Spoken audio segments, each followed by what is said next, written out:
코로나19가 처음 확산됐을 때에서부터 각광을 받던 업종이었죠. 음식료에 대해서 알아보는 시간을 갖도록 하겠습니다. 박상준 키움증권 책임연구원 나오셨습니다. 예, 안녕하십니까? 안녕하세요. 예. 자, 코로나19가 확산되고 즉 팬데믹이 선언되고 한 6개월 정도 지났습니다. 그러니까 대체적으로 보게 되면 그거에 따른 효과, 영향 이런 것들을 어느 정도는 좀 점검을 해볼 수 있는 시간이 됐다. 이런 이제 생각이 드는데요. 그 코로나19가 제일 처음에 확산됐을 때에서부터 이 그 음식료는 언택트 관련주로서 상당히 좀 각광을 받았습니다. 어떻게 그동안에 쭉 봤을 때 수요 효과 어느 정도가 됐다고 보십니까?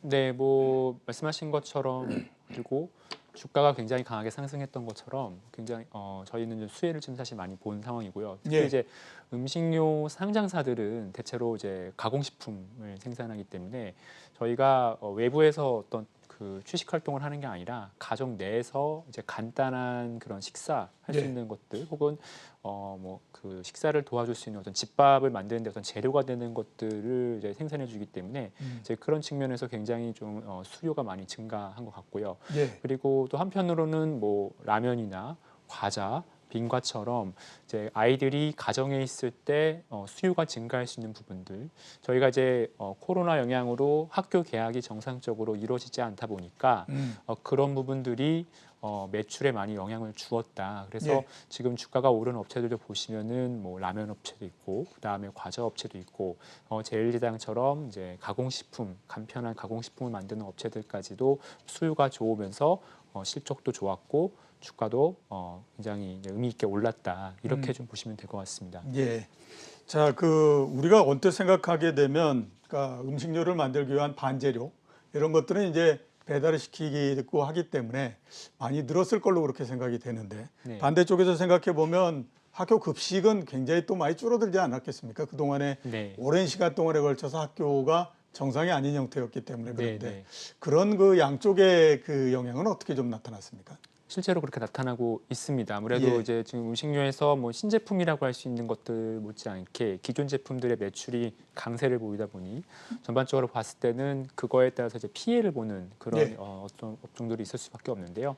지금 방금 말씀하신 것처럼 이제 학교 급식 같은 경우는 이제 아이들이 이제 일단 학교를 가지 않고 그리고 또 각 학교를 가더라도 뭐 주에 하루에 1회 정도 간다든지 그렇죠. 혹은 이제 또 식사를 안 하고 오는 그런 이제 아이들이 많다 보니까 그쪽은 당연히 수요가 약해졌을 거고 그리고 학교랑 학원 주변에 있는 근린 상권들의 예. 매출이 좋지 않았습니다. 가장 대표적으로 영향을 받았던 게 이제 편의점 경로가 높은 업체들의 매출이 상대적으로 좀 약했고 예. 또 매출이 이제 수요가 약하다 보니까 할인을 많이 하면서 이제 수익성이 나빠졌고 그래서 이 학교 학원가 주변의 어떤 그 상권 중심으로 안 좋았다. 그리고 조금 범위를 확장해서 보면은 아이들뿐만이 아니라 어른들조차도 이제 외부 활동을 많이 줄이고 계시기 때문에 이제 외식에 대한 익스포저가 높은 회사일수록 실적이 부진했다. 그 예. 이제 대표적인 업종들이 또 음료, 그다음에 이제 주류, 그다음에 이제 식자재 유통, 단체 급식 이런 업종들인데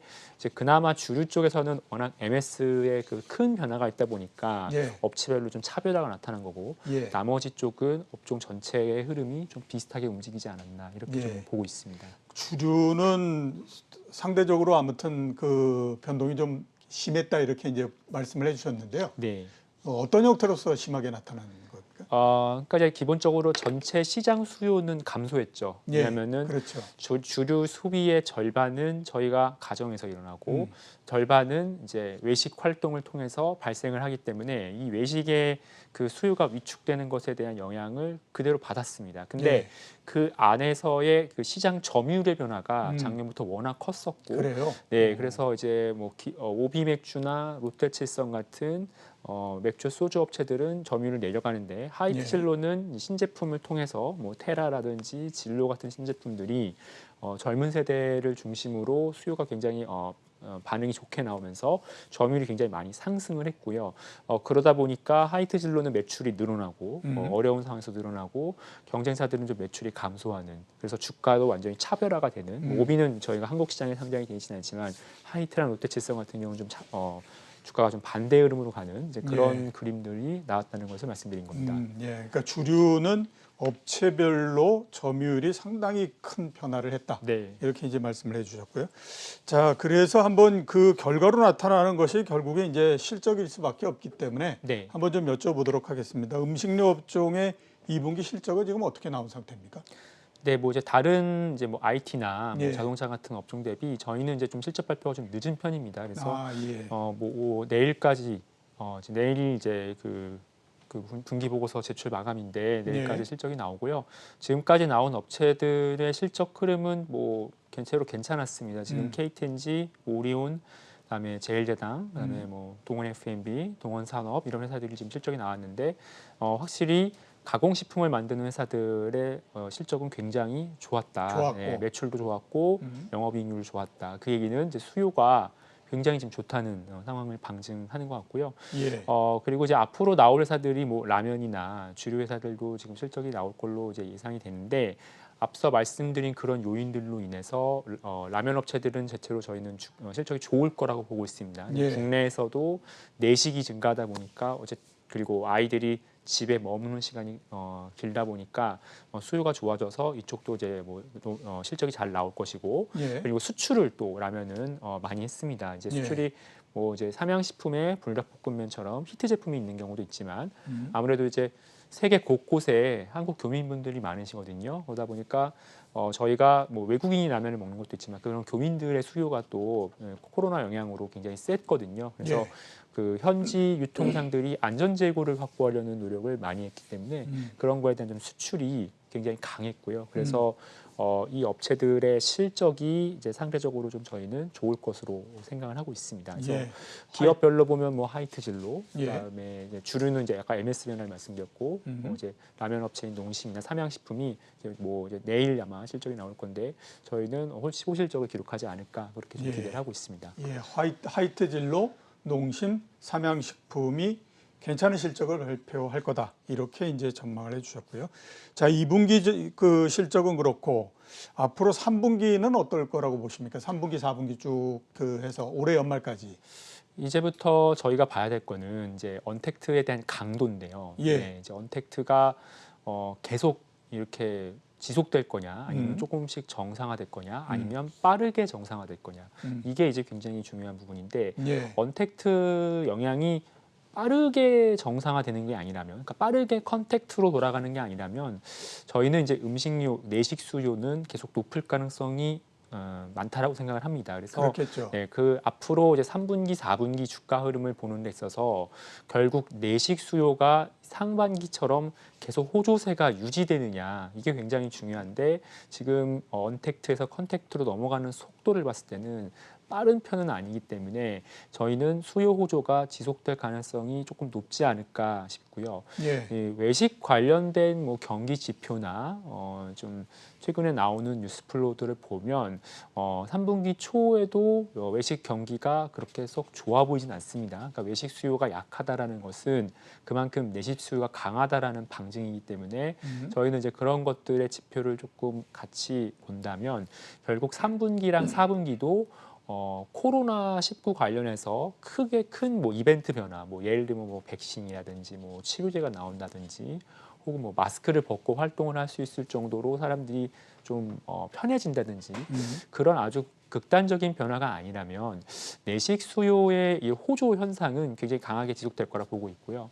그래서 그런 측면에서 음식료 업체들의 하반기 실적은 상반기 못지않게 강한 그림을 보여줄 가능성이 높다. 그래서 전년 동기 대비 증가하는 흐름이 나올 것 같다. 이렇게 좀 종합해 볼 수 있을 것 같습니다. 예, 알겠습니다. 결국 그러면 하반기, 즉 연말까지의 포인트는 코로나19에 따라서 언택트의 형태가 어떻게 바뀌느냐 이 부분들이 가장 중요한 포인트가 될 거고 지금 예상으로 봤을 때에는 그래도 괜찮은 실적이 계속해서 나오지 않겠느냐 이렇게 저희가 정리를 좀 해볼 수 있을 것 같네요. 앞에서 그 음식료 수출에 대해서 좀 말씀을 하셨기 때문에 좀 여쭤보도록 하겠습니다. 그 우리나라의 그 음식료 K푸드라고 얘기를 하죠. K푸드가 전체적으로 이제 전 세계적으로 아무튼 뭐 수출도 되고 뭐 그러면서 시장 점유율하고 그다음에 최근에 수출이나 이런 것들의 성장률, 얘는 또 어떤 그 수준 정도인지 좀 그 알 수가 있을까요? 네, 일단은 저희가 흔히 얘기하는 이제 글로벌 화를 진행하고 있는 예, 식품업체들 중에 대표적인 예가 뭐 제일제당, 음, 그다음에 농심, 뭐 이제 풀무원, 뭐 많은 회사들이 있는데요. 예, 지금 확실히 좀 의미 있는 점유율을 가져가고 있는 회사들은 만두나 라면 카테고리에서 선전하고 있는 제일제당하고 농심이 이제 음, 미국 시장에서 굉장히 좀 의미 있는 점유율을 좀 획득한 것으로 파악을 하고 있고, 예, 또 제일제당은 이제 몇 년 전에 슈안스 컴퍼니라는 회사를 인수했습니다. 이 회사는 이제 미국에서 미국 피자 시장에서 네슬레에 이어서 점유율 2위를 하고 있는 회사거든요. 그래서 제일제당과 농심은 어쨌든 미국 시장에서는 어느 정도 좀 입지를 갖췄다, 이렇게 좀 저희는 보고 있고요. 성장세는 지금 이제 아무래도 미국도 코로나19 영향이 굉장히 컸기 때문에 그렇죠. 내식 수요가 굉장히 많이 증가했습니다. 근데 음, 이 강도가 음, 한국보다 크면 컸지 작지는 않았거든요. 락다운, 그러니까 도시 봉쇄도 굉장히 좀 강하게 걸렸었고, 그래서 뭐 외식 업체들 매출이 한국 못지않게 굉장히 안 좋았기 때문에 내식 수요가 굉장히 좋은 상황이고, 그래서 예, 그 수요 호조에 편승해서 제일제당과 농심의 미국 매출도 만두랑 라면, 그리고 이제 제당은 이제 인수했던 그 피자까지 해서 그런 카테고리의 매출 성장세가 굉장히 강한 편입니다. 요게 이제 지속성을 가지고 하반기에도 이어지려면 결국 이제 신규 소비층이 유입된 효과들이 나타나야 할 거라 생각을 하고요. 근데 예, 이제 기회는 있다고 보는 것이, 지금 이제 피자를 제외한 만두와 라면, 이제 어떻게 보면 한국에서 스타팅한 그런 제품들은 아직까지는 미국 시장에서의 그 침투율이 높은 편이 아니기 때문에 새로운 소비층이 들어와서 만족을 느끼고 재구매가 일어난다면은 일회성 성장이 아니라 이제 구조적인 성장으로 충분히 이어질 여지가 있다라고 생각을 하고 있습니다. 예. 네, 만두와 라면을 중심으로 해서 네, 네, 새로운 구매가 있고 그다음에 또 추가적인 구매가 계속 되느냐 네, 하는 부분들이 상당히 중요하다라고 말씀을 해주셨고요. 그동안에 음식료 해외 진출 관련해서 상당히 곽강을 많이 받았던 기업이 네. 오리온이었었는데 오리온 같은 경우는 어떻습니까?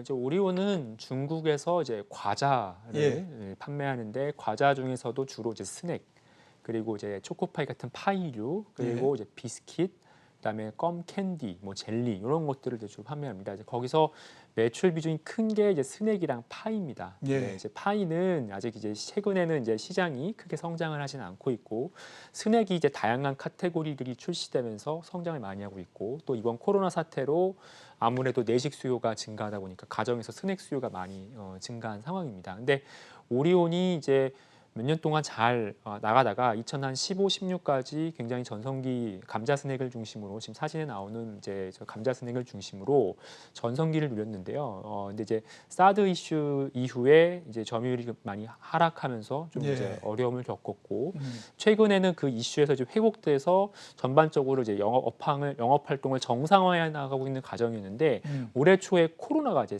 터진 거죠. 그래서 예, 이제 그렇죠. 위기를 맞았는데, 오리온의 장점은, 중국 시장에서의 장점은 일단은 그래도 나름 중국에서 이제 입지가 있는 회사고, 그리고 경쟁사 로컬 업체들 대비해서는 모던 트레이드 채널, 그러니까 저희가 생각하는 뭐 한국으로 치면 이마트나 뭐 롯데마트 같은 대형 하이퍼마켓이나 기업들이 운영하는 체인 슈퍼마켓, 이런 쪽의 비중이 굉장히 크기 때문에 코로나 영향을 덜 받았고 예, 회복도 훨씬 빨랐습니다. 그리고 회사가 이제 뭐 한국에서도 똑같은 상황을 경험하고 있다 보니까 중국에서 그런 이제 상황에 대해서 굉장히 기민하게 대응을 하면서 올해 1분기, 2분기에 경쟁사로부터 점유율을 굉장히 많이 가져왔어요. 예, 그래서 지금 중국에서 의미 있게 매대를 음, 많이 확장했기 때문에 이 확장한 효과가 저희는 어느 정도는 지속 가능할 거다. 그래서 중국에서 스낵을 중심으로 점유율이 올라가고 있기 때문에 주가 흐름도 어느 정도 견조한 흐름이 나올 거고, 이익 성장도 견조하게 나올 수 있다라고 좀 예, 보고 있습니다. 예, 알겠습니다. 예, 뭐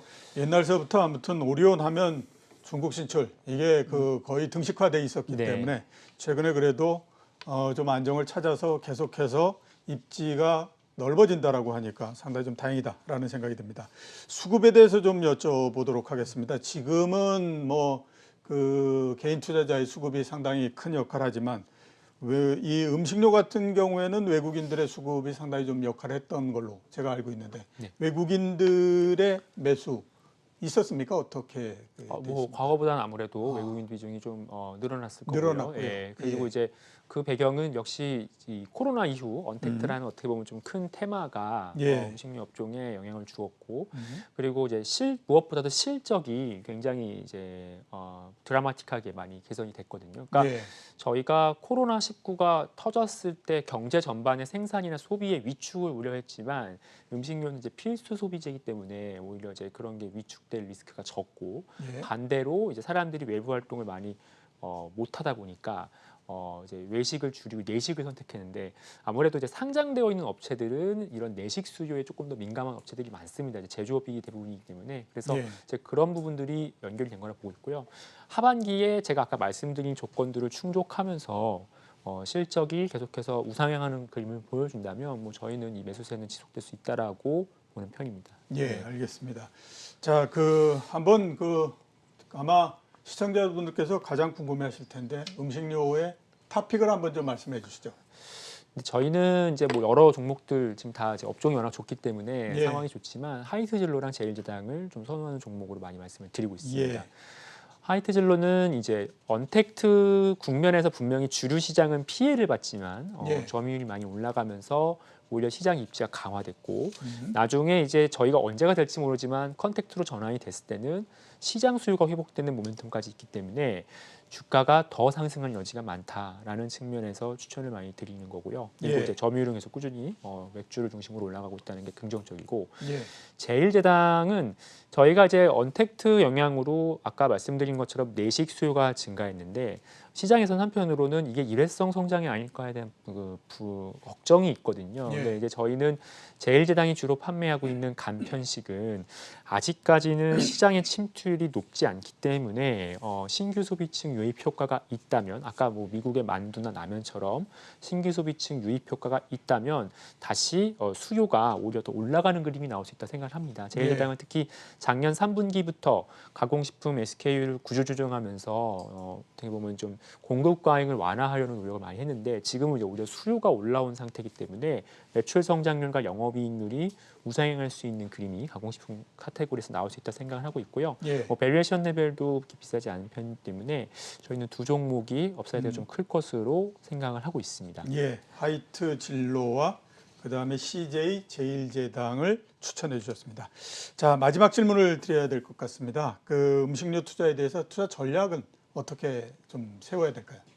투자 전략이요. 글쎄요, 뭐 저희는 아까 말씀드린 것처럼 기본적으로 이제 중기적으로 본다면은 언택트가 얼마나 빠르게 컨택트로 전환되느냐, 요거에 예. 아무래도 첫 번째로 주목을 하셔야 될 것 같고, 그리고 언택트인 상황에서도 투자 포인트가 있고, 컨택트로 가더라도 그 사라지지 않는 포인트를 가지고 있는 업체들이 조금 더 상대적으로 수익률도 좋을 거고 비중을 많이 가져가는 유리하다. 그래서 아까 제가 말씀드렸던 뭐 하이트젤로 같은 것들이 좀 거기에 많이 많이 속한다 볼 수 있을 것 같고요.